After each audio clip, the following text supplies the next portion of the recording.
Good morning. Happy Wednesday. This is Stephanie Stuckey, and I'm here for another episode of Stuckey Talk, where we tell you all about the fun things that are going on at Stuckey's, and we feature some of our favorite nostalgic candy brands that are still around, and we talk about some of our favorite souvenirs and novelties and toys. So this week, we are all about baseball because I heard, David, there's a playoff going on, right? And we're taping this from Atlanta, so of course, go Braves, but we're rooting for all the teams and want to see some really great action going on. I know last night's game was setting a record and one of the fastest home runs ever, so a lot of excitement in baseball this week. So we are talking about baseball, bobbleheads, and bubblegum, and they really are all connected, not just with some fun alliteration, but all of these topics go together and have a strong history. So a bit of a sticky subject with the bubblegum, but before I get to the bubblegum, I want to talk a little bit, David, about what I'm doing this week, and I'm going to be hitting the road. That's one of the more fun parts of my job as CEO of Stuckey's is I've made a pledge to visit every single one of our stores this year, and I'm about 2/3 of the way through visiting our almost 70 locations. I'm going to be in South Carolina this week, so if you are in Somerton, Walterboro, Richburg, or St. George, South Carolina, you might see me at a Stuckey's this week. And I'm traveling with a couple of friends, and so for fun, I did a post on social media. If you don't follow me or Stuckey's, we are on all the social media platforms, and I posted on LinkedIn, Facebook, and Twitter, and asked folks to give me some feedback on what is their favorite road trip snack. And I got a ton of responses. And so hopefully some of y'all can see, we also live stream this. I compiled the responses and I made a list of what are our favorites and which got the most votes. The number one vote getter, all right, so David, I guess there's a bit of cheating because I just showed you, but what is your favorite road trip snack? You know, when we hit the road, when I was a kid living with my parents, I had a wonderful mother that always cooked, and we had chocolate chip cookies, or we had apples, or we had stuff from the house more than stopping actually, and I guess, and she would always make up a big.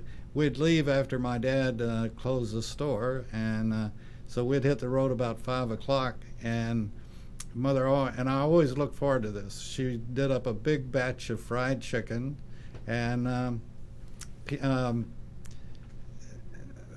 butter sandwiches. And wow, butter sandwiches. Yeah. That sounds amazing. Probably on white bread, right? On white Very bread, old certainly. school. Oh, yeah. So, yeah, it was interesting. A lot of the feedback people provided us were old school. Like when they get on the road, people really gravitate a little bit towards the junk food. Hate to say, I know there were a few granola bars and trail mix answers. I hate to say this, but when I was a kid, there were no granola bars. They hadn't come out with them yet. Yeah, so that's very old school, but a lot of the responses were comfort snacks, right? And not necessarily the healthiest, but it's a bit of a treat yourself. Going on the road is a fun time and a time maybe to put aside some of the things that you normally do to just enjoy yourself, and you can take a little indulgent break and enjoy something that's a little more on the junky side. So even though there were a few healthy options, I think one person actually said apples, but I got almost 250 responses. The majority of them definitely leaned on the junk side, and the number one response is the snack I have in front of me, which is combos. Mm-hmm. For some reason, people like combos on the road, and I think there's something special about combined flavors. Yeah. More and more, that's the go-to snack is like the Cheetos with the hot, so you want something in addition to the usual flavor. And you're seeing more of the mixes, sure, and not just your typical potato chip, but a jalapeno hot potato chip. So people ask for very specific brands when I told them what should I take on the road, and combos was by far the best. And people would say specifically, sorry, there's a little background noise as I open the box. Here's some sound effects. But, oh, these are great. These are really nice snack sizes. So I love when they do the snack packs. So maybe you're punching some calories in your snacks, but they pack them so it's a 100-calorie pack. So it's a small indulgence. So people were specific with what snacks they wanted, and the pizza got a lot of votes. Also the cheddar, which is the original, and then they also have baked cheddar. No, there's two kinds of cheddar. Interesting. And it says made with real cheese. I'm not quite sure how they did that, but that is the #1 road snack winner. And close behind it, kind of surprised me, Twizzlers. Now we'll have to feature this on one of our shows where we really go into the history of Twizzlers and how they were made. But Twizzlers scored very high. Orange slices, that's very old-fashioned. Stuckey's has always sold those. The jelly beans. So when you Jelly Bellies. When you go into Stuckey's and you're looking for these snacks, do you have them generally in one area, or do you have them throughout the store? They're in an area. There's a snack aisle, and you'll see them according to categories. So you'll have your nut snacks, and then you'll have your chip family snacks, I have and then my you'll have your own- candy, I and then you'll have my your own gum. little aisle, nut snacks. Yeah. So Well, it may not be an entire aisle, but it'll be a section. So they're categories. for us and nuts that are okay, nutty people. All the right. nutty people will have their Their own little section. section. Okay. Yeah. Well, that's fair. And you know what my favorite nut is? It's in season right now. It's pecan. Pecans. Yeah. Okay. Well, you say pecan, I say pecan. But pecans are in season now and through about end of January. And it But could now be is really the peak time. sunflowers. Sunflower seeds actually got quite a few votes. And in doing my research for today's show, talking about baseball and bubble gum, baseball players love sunflower seeds and chewing gum. It's a really interesting combination for me. I'm checking to see if we've gotten a text yet from our guest. He has not texted in, so hopefully he'll be available soon to join us. Here's one that I thought was really fun. Corn snacks, corn nuts. So is it corn or is it a nut? I'm not quite sure. I think it's corn. There were several varieties, but I just had to pick up this one because I'm just a sucker for really good packaging. And this one says, love, corn. So it's like the corn nuts are sending you a little love note. Love corn. This one looked really good, and I'm going to save these for my actual road trip. I'm going to bring out a couple more. This one only got one vote, but I had to buy it because it brings back so many great memories, and that's the animal crackers. The Barnum's animal crackers is really a great road trip snack. Okay, let me transfer you. Pringles got a lot of votes. It'll be just a few minutes for you. I'm going to close out the road trip snack section with another one of my favorites, and this brings back a ton of memories. Couple of votes for cereal in the original box. So those of you of a certain era might remember you would actually have your cereal in the box with the milk. You would break it open. There was actually instructions on the back how you would eat your cereal out of the box. Now nowadays they have these little plastic cups that you can have your cereal out of. Phil, can you hear me? I like old school. I like it in the box. And the great thing about cereal is it's not just for breakfast. So one of my favorite meals is breakfast for dinner. And Phil, can you hear me? you can have cereal all day Phil. long. You can snack on it. You can have it with milk. You can have it with yogurt. Phil. You can have it like granola. And the Kellogg Snack Pack, the Fun Pack, is great because you get 8 boxes, 4 different varieties, all in one pack. Phil, can you hear me? I will be breaking this out on the road and Phil. really having fun with it. All right. Are we getting ready to segue to our guest? we may be having some technical difficulties, and so I'll start teeing up a little bit about our special guest today. And this is our first time we've had a guest on the show, and it's something we'll start doing moving forward. And I hope I pronounce his name right. He can correct me if I get it wrong, but it's Phil Sklar, Sklar. He is the co-founder and the CEO of the National Bobblehead Hall of Fame and Museum. And I thought I had a fun job as the CEO of Stuckey's, but I think being in charge of making bobbleheads and displaying bobbleheads is a pretty awesome occupation. I don't know where he's gone, but we'll... Oh, he said he's on the line now. He just texted me. Okay, Phil, can you hear me? Yes. Okay, I didn't know where you had gone. Okay. Oh, I'm here. All right, let's... Is he on? He's on. You're going to need to put on... Okay, hold on just a second. Phil?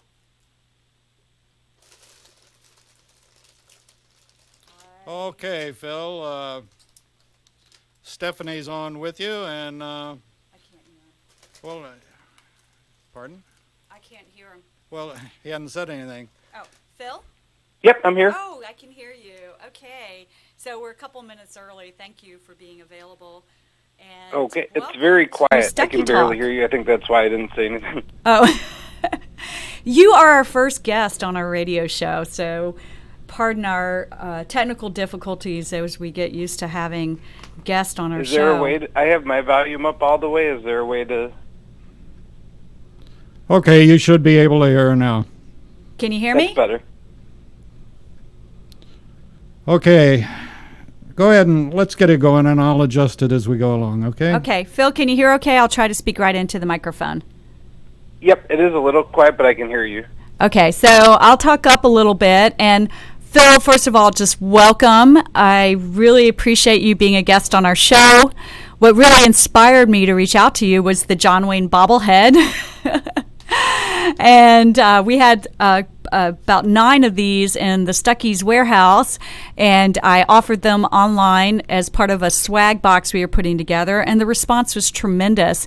And we had 1,000 people enter our swag contest in 5 days to get a John Wayne bobblehead, which showed me the level of interest in these unusual, quirky souvenirs, and inspired me to reach out to you. So I really love it if you would just kick it off maybe with a bit of background on you and what led you to this amazing profession that you now have, and talk a little bit also, we'll cue it up after that, but I'd love to hear about the history of the bobblehead as well. But let's start with you and just tell our listeners what's your life's journey and how did you come to have this amazing job? Yeah, well, first off, who doesn't love a bobblehead? Right. So I'm not surprised that that many people entered the contest and wanted to get a John Wayne bobblehead. But yeah, for me, it started out just my dad got me into collecting sports cards when I was growing up. He collected cards when he was growing up in the 60s and 70s, and he passed that passion on to me. And baseball cards and sports cards turned into bobbleheads in the early 2000s, 2003. The other co-founder, Brad, was working for a minor league baseball team in Rockford, Illinois, which is about an hour and a half from Milwaukee, where we ended up. But they gave away a bobblehead for the first time for that team of their mascot, Rocco the Riverhawk. He got one, and we thought it was pretty cool. So as big sports fans, we circled the bobblehead games. We were like, we might as well get a free bobblehead if we're going to go to Brewers and Milwaukee Bucks and the local hockey and soccer teams. And so the collection grew slowly over time, and then we started traveling to try to go to all the baseball stadiums, and we'd pick up bobbleheads as much as we could. And pretty soon the collection grew a bit out of control, and we had about 3,000 bobbleheads. Wow. And then at the same time, we also we started to produce a bobblehead. Where were you putting all these bobbleheads? Were they just like in your house or in your garage? We combined those two ideas to create a museum dedicated to bobbleheads.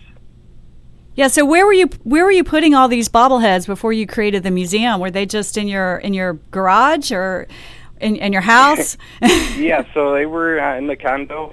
They Wow. started out in on a shelf, one shelf, and then the one shelf turned into one display case, and then two, three, and then when we sort of got the idea for the museum, they were starting to creep down into the kitchen. So that's when we knew something was going to have to give there. I love it. Well, you talked a lot about baseball in your journey to being head of and founder of the Bobblehead Museum. And today we're talking a lot about baseball, certainly on people's minds because of the playoffs going on. We're recording from Atlanta, so of course we're rooting for our hometown favorites, the Braves. But there's been a long history with baseball and bobbleheads. Can you tell our listeners about that, and sort of how did those two come to be almost synonymous with one another? Yes, so bobbleheads actually started out non-sports. The first bobbleheads were just figurines and didn't portray sports characters, but 1960 was sort of the groundbreaking year for bobbleheads. That's when the first sports bobbleheads came out, and that's really how they became popular. And so 1960, there's a series of bobbleheads produced for all the baseball, football, hockey, and basketball teams. But baseball were really the iconic bobbleheads, and those ones were available at corner stores and at stadiums for anywhere from a dime to a quarter. And people would collect them and go to the stadium and buy. Some families would buy a new one each time they went to a game, maybe a couple times a year, or more frequently than that. And bobbleheads were popular in the 60s, but they sort of faded out in the 70s and 80s.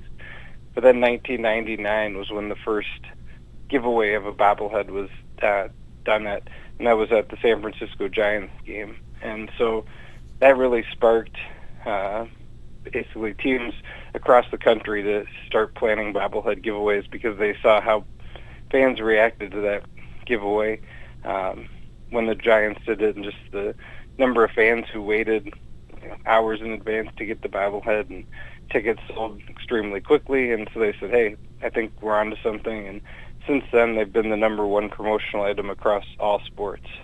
What? Across all sports?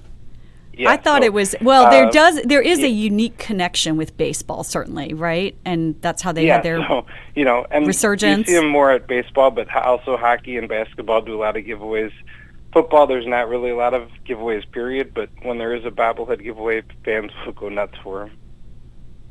Why do you think that is? Yeah, I think it's a couple things. I think first, they're fun. People always love something fun. They're also a great way to show your pride for something. So whether you're a huge, Braves fan and want to have that way to show off your love for the Braves, whether it's the mascot or your favorite player, Hank Aaron or Chipper Jones or Ronald Acuna, the bobblehead is a perfect way to do that, whether it's at your office or at home. And then the other thing is the value.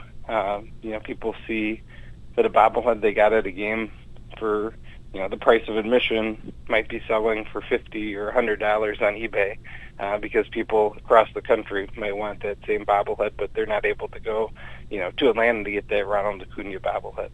Yeah, let's talk a little bit about the value of bobbleheads. It was fascinating to me prepping for today's show and reading up on the history of bobbleheads, how some of these are incredibly valuable. The John Wayne one that we had, the pricing is sort of all over the place. I think you told me it's more around $50, but I saw where they were going on Amazon for $250. Yeah, so in terms of value for the bobbleheads, there's, they definitely range. There's some that are definitely not as valuable as others, but there's some, just last year, a New York Yankees bobblehead from 1960 sold for just over $90,000. What? So, oh my gosh! I bet some of our listeners are probably out there. going to their closets to find old bobbleheads now. Yeah, exactly. $90,000. Yeah. Wow. And what are also some of the other more valuable bobbleheads? I know the Beatles in the 1960s. So a lot of the bobbleheads from the 60s sell for several $100s, sometimes in the thousands. Even some bobbleheads that were given away at games over the past decade can sell for several $100s, some even in the $1,000 range. So it definitely is about supply and demand. every team has sort of some holy grail bobbleheads that, people who collect bobbleheads of that team definitely want to get their hands on, and that really drives the price up because there's, not as many of them left in circulation. And once fans get them, a lot of times it's something that they'll pass along to future generations. So it's not something that, they'll sell after a few years. Is it fair to say if you have a bobblehead made after you, or you have your own bobblehead, that you have arrived as an athlete? Yes, that definitely is a saying. It's sort of become a pop culture saying. Once you've had your bobblehead, you've made it. And, yeah. There's some sports athletes out there that might have been on the rise that had a bobblehead and then sort of never took off. And so there's definitely some bobbleheads out there. People who didn't necessarily reach stardom, but they do say once you've had your bobblehead, you've arrived. And hopefully maybe that did got to their heads and it helped hurt their performance a little bit. But in general, yes, once you've had the bobblehead, you've made it. I would definitely think so. And as a plug for you and your organization, by the way, I have joined. I'm a member now. And with my membership, I got a bobblehead. It actually arrived yesterday, late afternoon. So just in time for the show. And we have our show live streamed on Facebook as well. So I'm holding up my National Bobblehead Hall of Fame bobblehead.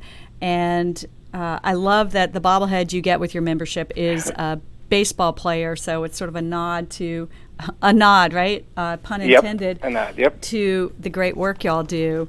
Can you tell me about some of the more interesting bobbleheads that are on display at your museum if we want to go to Milwaukee and visit? What can we expect?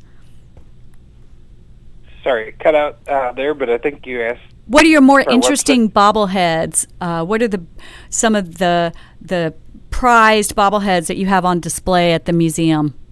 Yeah, the prized bobbleheads at the museum. There's quite a few. So ranging from that first stadium giveaway that I mentioned in 1999 to some sentimental bobbleheads like the first bobblehead in the collection, which are both on the history timeline.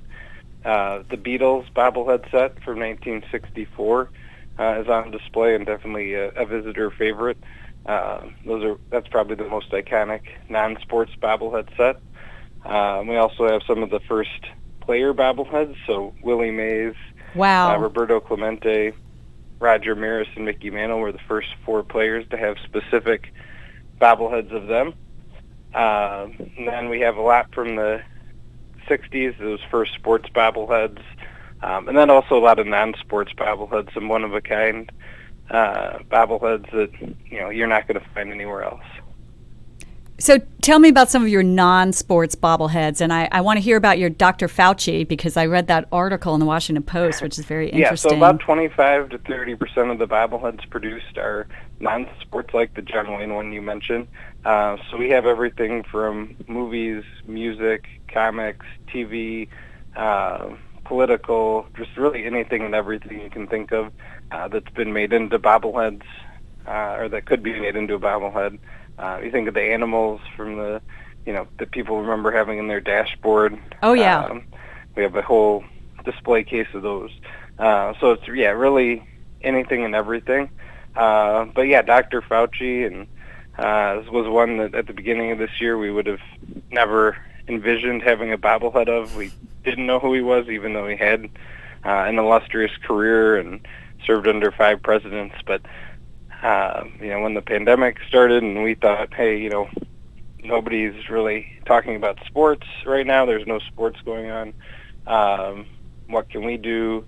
What can we also do to help, make a difference with so many people suffering? And so we thought, Dr. Fauci is on TV every day. Everybody's sort of listening to him and seeing what he has to say. And there was also some Dr. Fauci socks and T-shirts and donuts, and we thought, hey, he needs a bobblehead. So we released the bobblehead April 1st, and within a week it became our best-selling bobblehead of all time.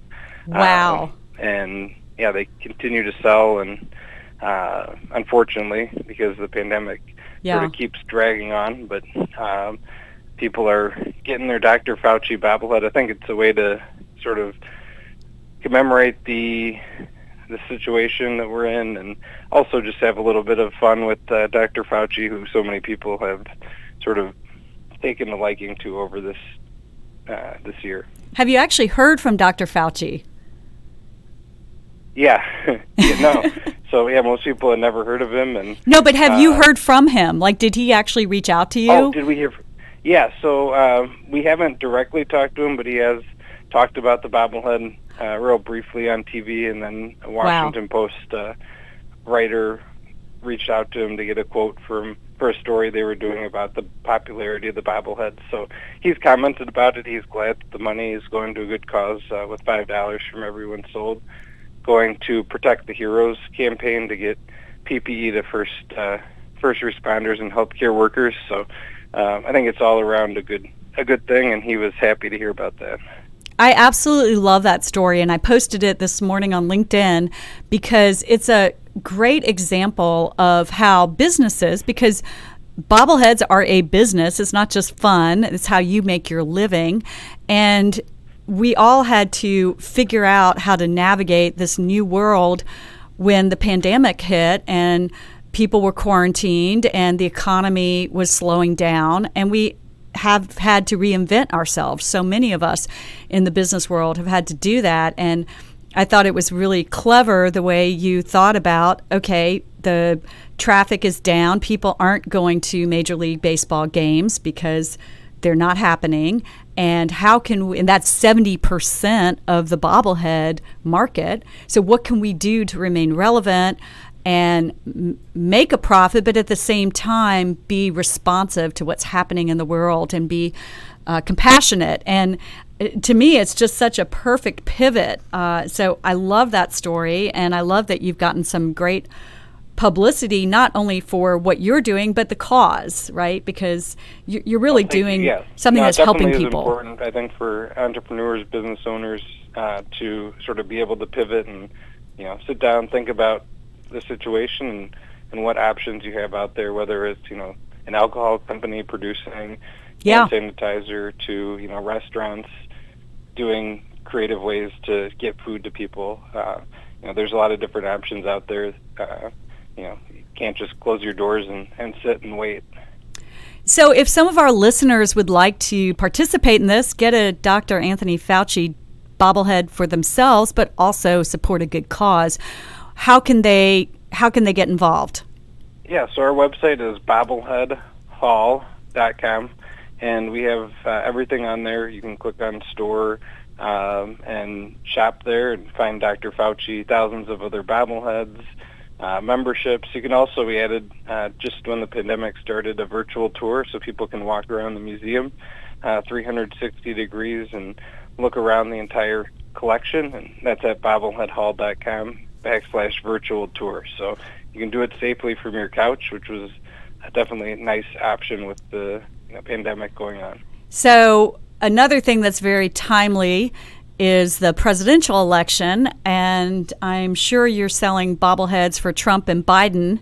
I was just reading this morning, in fact, how this ties in with baseball again, how some of the baseball teams have historically at their stadiums during a presidential election year, they let their fans vote by bobblehead, and they will purchase the bobblehead of the candidate of their choosing. Are you involved with that effort at all? I was just reading this morning how the Charleston team is doing that. You mentioned the presidential bobbleheads on our website, and we have a few different versions of Trump and Biden that people can purchase.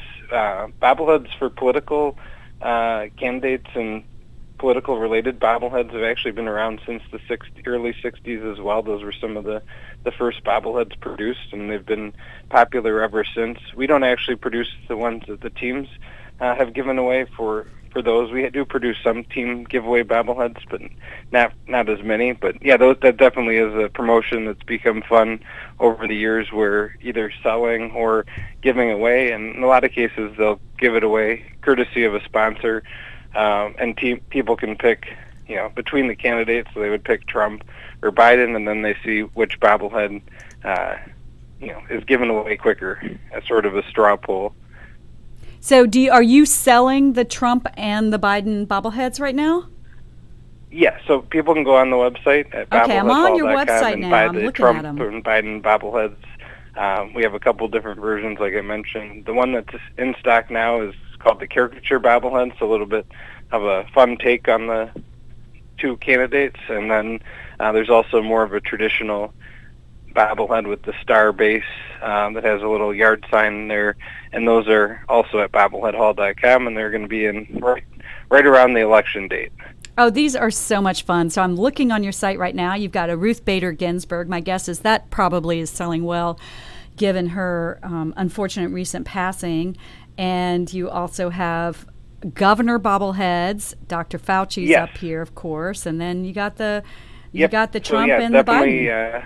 A ton of selection out there. We also did governors. We also Essential Heroes were another one that we added to contribute to the cause and also to honor about 35 different professions Wow. that sort of the nation realized were essential heroes during this pandemic, and $5 from all the governors and those essential heroes is also going to the Protect the Heroes Fund. Oh, that's terrific. So it's across the board on your product line that you are supporting this COVID effort. So really, that's terrific that y'all are doing that.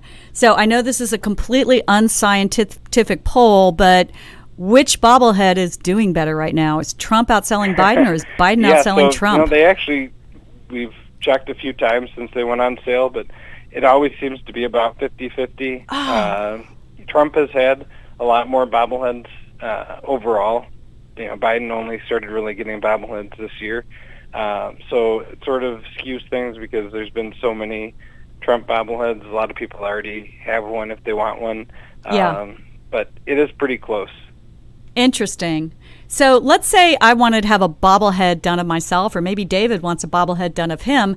Do you do personalized bobbleheads, and what's the pricing for that? Is that pretty expensive to get your own bobblehead done? Yeah, so we do personalized bobbleheads at the same website that you mentioned, bobbleheadhall.com, and people can go on there and choose either one of hundreds of different body types, or you can do a completely customized body, and if you don't see one that you like, but there's a lot of different professions and sports and really pretty much anything you can think of as an option. And they start at about $120, and that covers shipping, and you get a bobblehead of yourself or a loved one. Definitely makes a great gift for somebody who thinks they have everything, Yes. but doesn't have a bobblehead of themselves yet. I have got my dad's Christmas gift right now. That is perfect. $120. That is, I think, a great deal for what you're getting. Something a one of a kind. Yes, yeah, and it's so something cool. that's it's completely customizable, and you get to go through that process, which you see how the bobblehead is made really, and you get to make sure it looks like that person that you're getting the bobblehead made for.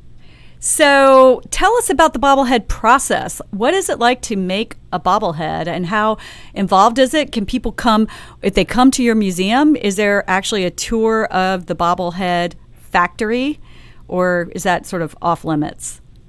Yes, so the process starts with the rendering, which is sort of a design of what the bobblehead will look like. For the custom individual bobbleheads, that step sort of is bypassed because you can see the design, and the really only thing that's changed is the head, unless you get a fully customized bobblehead. But then from there, a hand molded mold is made out of clay, and once that looks good, it's painted, and then once it's painted and approved, it's shipped out. All bobbleheads today are made overseas, aside from the life-size ones that we've had made domestically in Ohio. But with 3D printing, that could definitely change over the years. It just isn't quite there yet in technology standpoint. But it is something that we're looking at, and hoping to do at some point. Are they hand painted? They are hand painted. Yep. Wow. So each one is hand painted, and so you can definitely see that. I think that's one of the things people like about them as well, is just that each one is sort of unique and special. So I'm somewhat obsessed with the world's largest things. I think it's because I've been road tripping a lot, and that's a popular roadside attraction. The world's largest ball of twine, the world's largest belt buckle, the world's largest brick. This week I'm going to be visiting the world's largest boiled peanut. So, of course, I have to ask about the world's largest bobblehead. Is it Conan O'Brien? Is that the world's largest bobblehead, or is there another contender? Yep, so Conan's bobblehead measures 17 feet tall.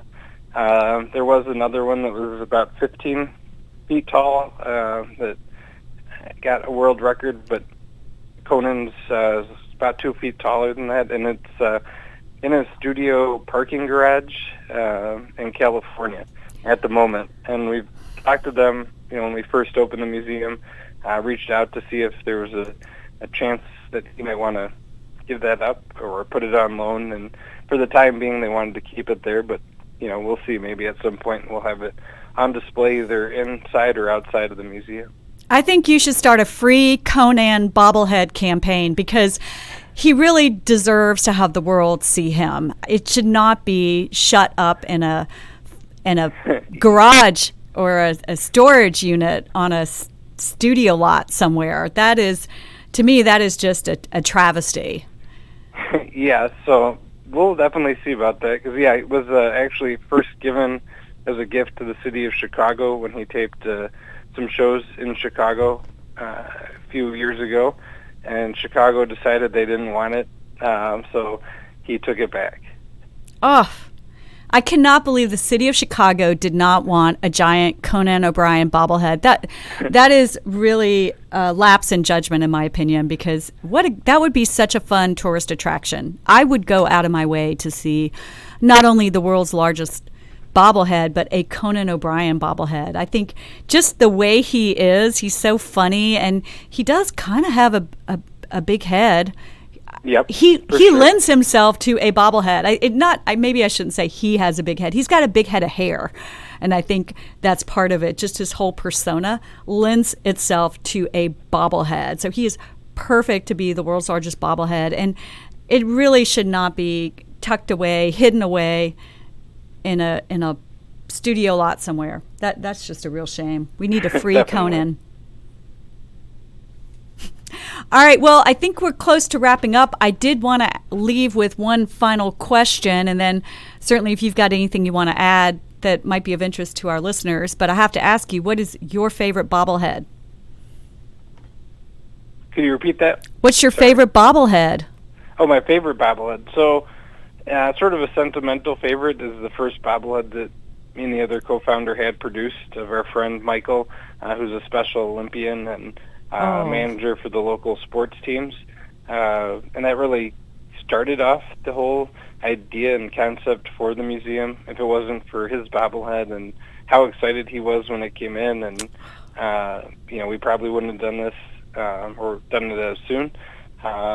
He just had so much fun with having a bobblehead of himself, and he was selling it at the school and all over the place, and raising money for Special Olympics through the sale of his bobblehead.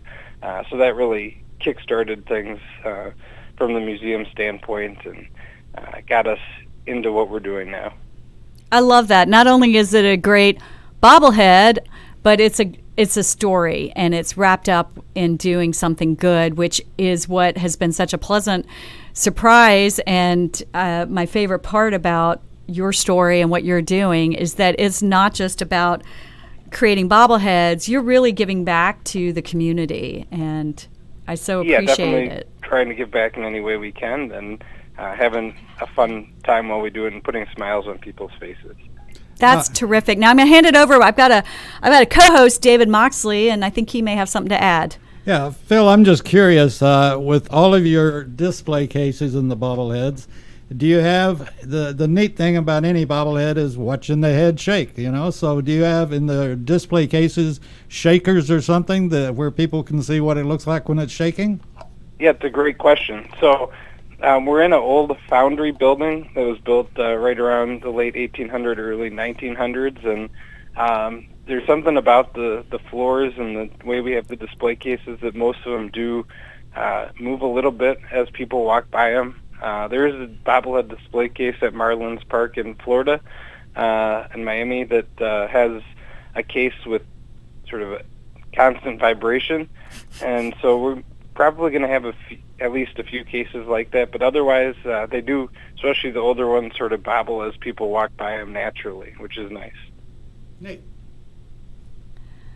Okay, well, do you have anything else you want to say before we sign off?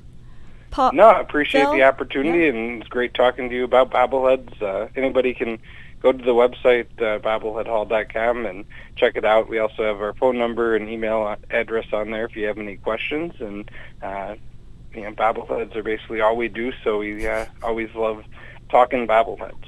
Phil, I cannot thank you enough. This has been so much fun.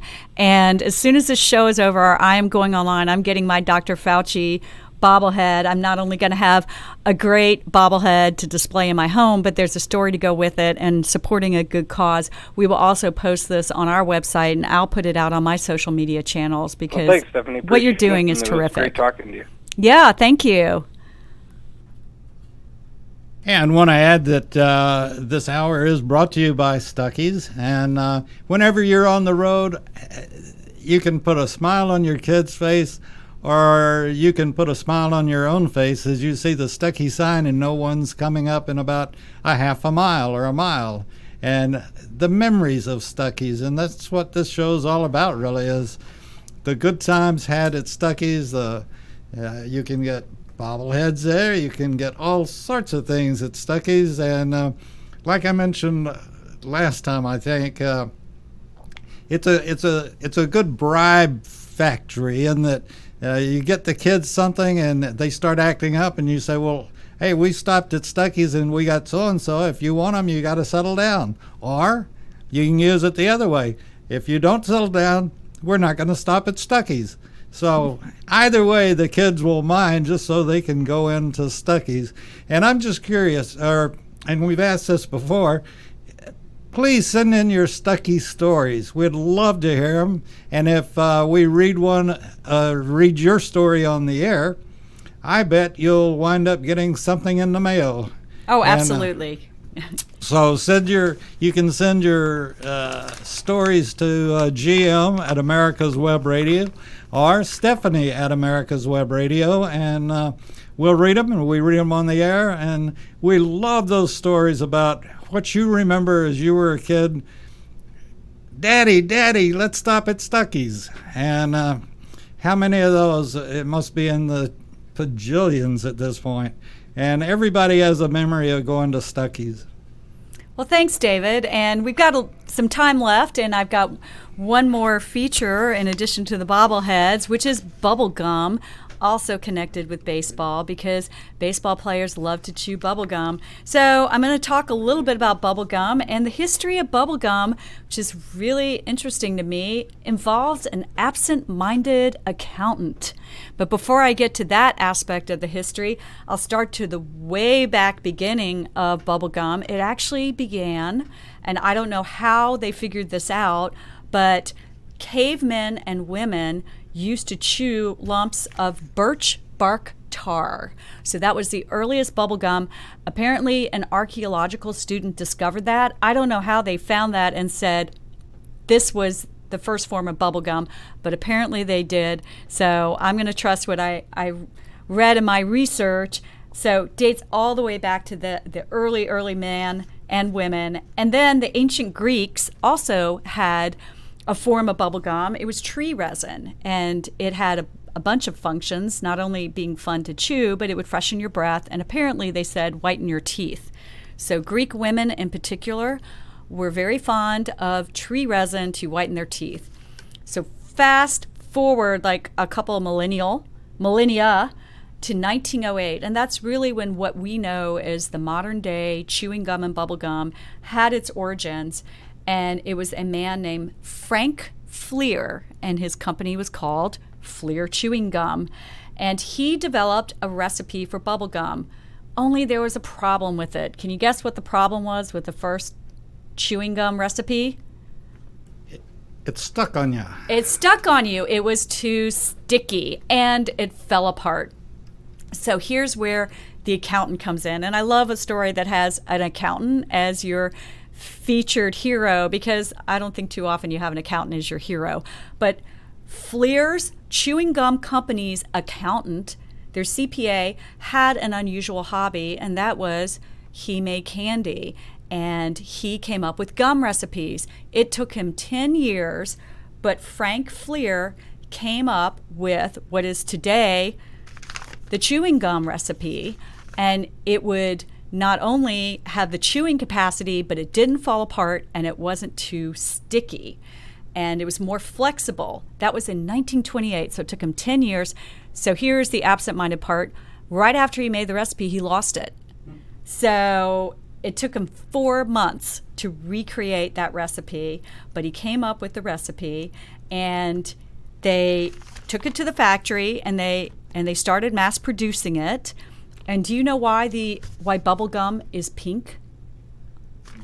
It was the only color that they had at the factory at the time, so they made it pink, and the color stuck, pun intended. And so that's the industry standard today. We always think of bubble gum as being pink. Of course, there's other flavors and colors now, but really the classic traditional bubble gum is going to be pink. So back to Mr. Dimer, the accountant's recipe. To test it out, what he did was he got 100 samples and he wrapped it in taffy paper. So to this day, we're used to bubble gum being wrapped in some sort of waxy paper. And he took it to a local candy store. It sold out in 3 hours. He sold it for a penny. Sold out in 3 hours, and they decided they were onto something. So that very first year, they did a couple of things that I think were very smart marketing, and I'm always fascinated with how people market things. So what do you think is one of the best selling points of bubble gum, David? It lasts, and and it's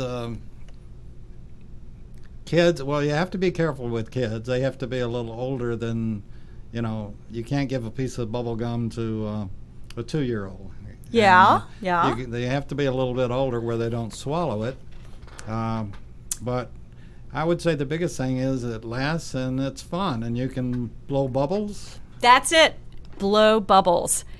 That's how he marketed it. So he got salesmen. He taught them how to blow bubbles, which I don't think is that hard to learn.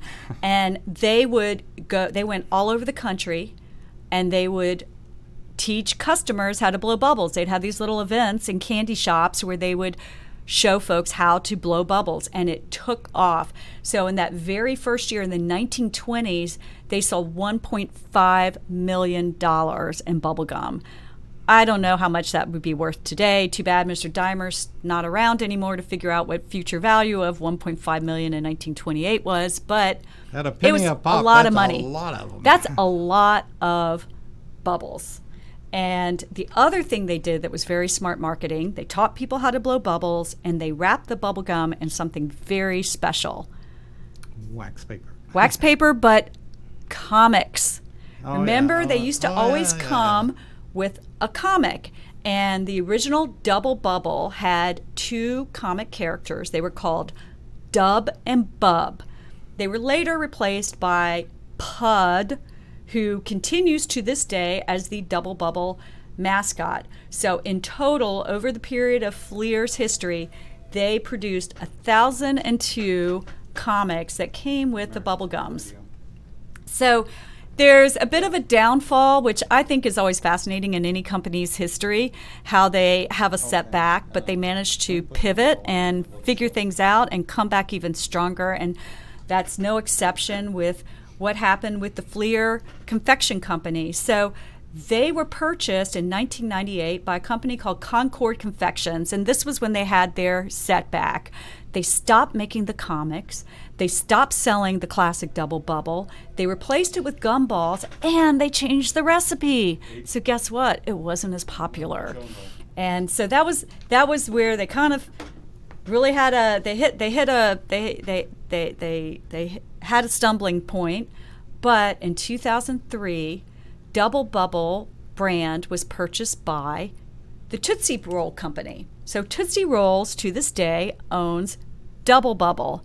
I think that's a great example. You'll see a lot of times companies purchasing classic brands, and that can either be the downfall of the brand or it could be breathing new life into the brand. One of my favorite examples is Converse sneakers was purchased by Nike.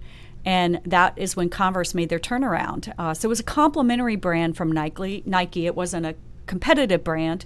Same with Double Bubble. It wasn't competing with the Tootsie Roll. And what was Double Bubble's competition? Probably Wrigley, right? And that's a baseball connection, Wrigley Field. Yeah, but what was the bubblegum brand? I just know Double Bubble. Bazooka. Oh, Bazooka. Yeah. So I'm not talking about Bazooka today. Maybe that'll be another episode. But Yeah.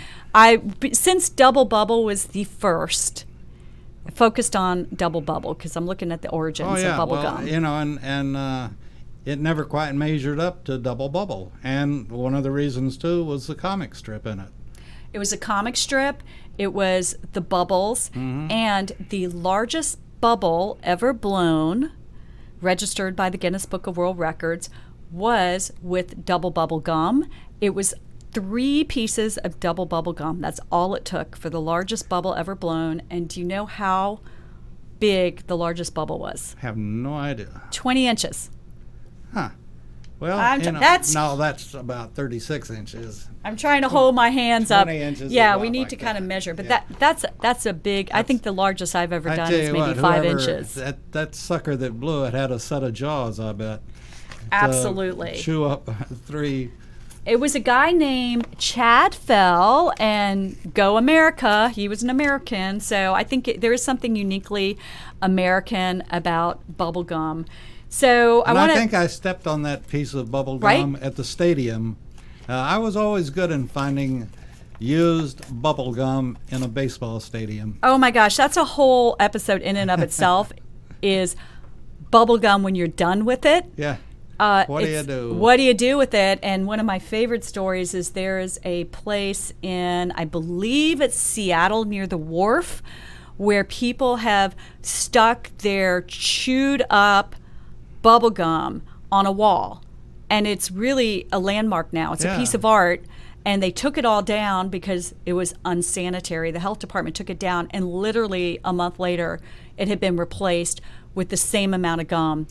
And so there's something, there's a whole history there with what do you do with gum. I know as a kid in school, that was always under your desk, so you would never put your hand under a desk at No. in school, because that is where bubble gum was, and some other unsavory stuff that I'm not going to talk about today. should hope but not. yeah. So baseball has been on our minds today in the show, and baseball players love to chew gum. In fact, the average baseball team, professional baseball team, goes through 144 tubs of bubble gum per season. Wow. Why do you think baseball players chew bubble gum? Instead of tobacco. That's right. It gets them off of tobacco. It's a healthier option. It also helps them concentrate.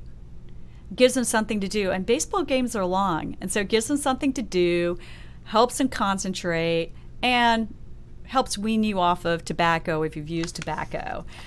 So the other double bubble product I'd like to talk about is what's known as dugout gum. Have you seen these before? No. These are really fun. It looks like chewing tobacco. It's packaged the same way. And it came about in 1980. There was a pitcher named Rob Nelson. He was with a minor league baseball team, the Portland Mavericks. And their bat boy, Todd Field, came up with a shredded bubble gum that mimicked the tobacco chewing habit common among ball players in the 1970s. So, along with former New York Yankees all-star Jim Bouton, they pitched the Wrigley Company, also longtime owners of the Chicago Cubs, and Wrigley liked it, and over 800 million pouches of Big Lee Chew has been sold. Wow. So Double Bubble, now Tootsie Rolls, they continue to make what's the Double Bubble Dugout Gum. I know we're short on time, so I'm going to close out very quickly with really my favorite bubble gum. You cannot call them candy cigarettes anymore because we don't want to encourage kids. Don't try these at home. But they call them candy sticks now. But these were very popular in the 1950s. They remain popular to this day, actually banned in several countries. But I love these bubble gum I'm going to say it, candy cigarettes. So I guess we'll close out the show. I'm going to chew some gum. And, I'm going to blow some bubbles. You're going to have to hurry. Mm-hmm. Well, it's been a pleasure. I'm hitting the road this week. Like I said, I'm going to be in South Carolina touring our Stuckey stores. And if you're on the road, come visit me. And next week, I'll tell you some tales from the road. Thank you for joining us this week on Stuckey Talk. You're listening to America's Web Radio on the AmericasBroadcastNetwork.com. Thank you for listening. Good morning. This is David Moxley on the Classic Car Show, and we've got a great job to do right now, and that's welcome a new advertiser to the Classic Car Show. And many of you have seen their trucks on the road as